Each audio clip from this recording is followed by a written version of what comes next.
If photography is writing with light, then teaching ourselves to find, recognize, create, or utilize light and shadow is really the greatest skill we can teach ourselves. If we get this one right, we will be able to take evocative images no matter what camera we have in hand. One of the questions I get asked most often is, how do you recognize good light? It's a great question, maybe the question, but a very hard one to answer. So I'm making this series to let you in on my thinking around how I compose and expose an image, hoping it will inspire you to see the quality of light and shadow in your own daily wanderings and get you thinking about how to write with it.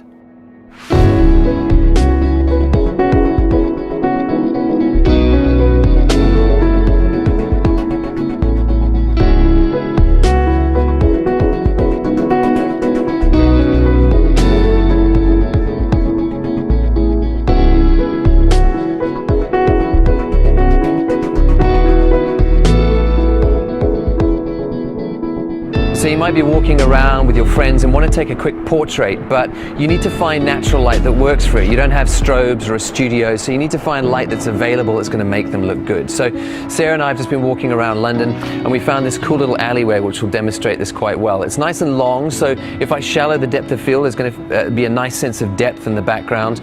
This kind of yellow sign in the back is a bit of a pain, but all I'm going to do is put Sarah right in front of that so it takes it out of the equation.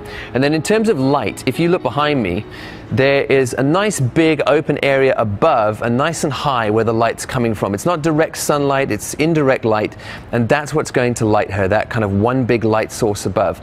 Nothing from the wall at the end. And then what will happen is the walls on either side here, which are kind of darker walls, are going to almost act as black flags like you'd have in a studio. If you have a big black flat surface, you can bring it close to the face and it deepens the shadow. So if you look at my face at the moment, you've got nice highlights on the top and the nose and the cheeks from that light above. It's almost like I'm bringing a nice big beauty dish overhead that kind of lights that area, and then the walls on either side are making sure that my cheeks are dark and they're creating nice shape in the face. So let's use this and see how we go.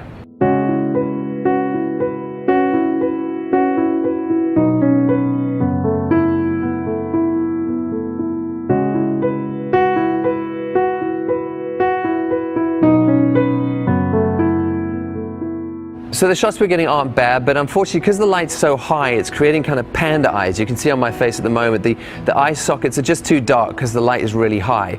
So we're going to use something that you use in studio a lot, and it's called butterfly lighting, which is where you put a nice beauty dish overhead, and then you bring a reflector underneath to kind of fill in those shadows where you want. And unfortunately, we didn't bring a reflector, but Sarah in her bag had a little Top Shot bag, which is going to be perfect. And I'm going to get her to hold it just out of shot under her chin. And if you look at my face now, this is with no bag, and I'm going to bring the bag slowly underneath my chin here, and you can see how that fills in those shadows, and I can control how much of those shadows I want to lift and how much I kind of want to deepen them.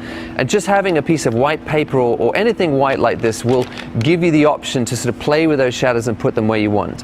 And the other nice thing as well is the closer and further away I bring them, I've got that top catch light in my eye from the light above already, but bringing this underneath puts a second catch light in the bottom of my eye, which looks really good, and also helps me to sort of put a bit of color back in the iris as well, which makes them pop. So let's see if this makes a difference.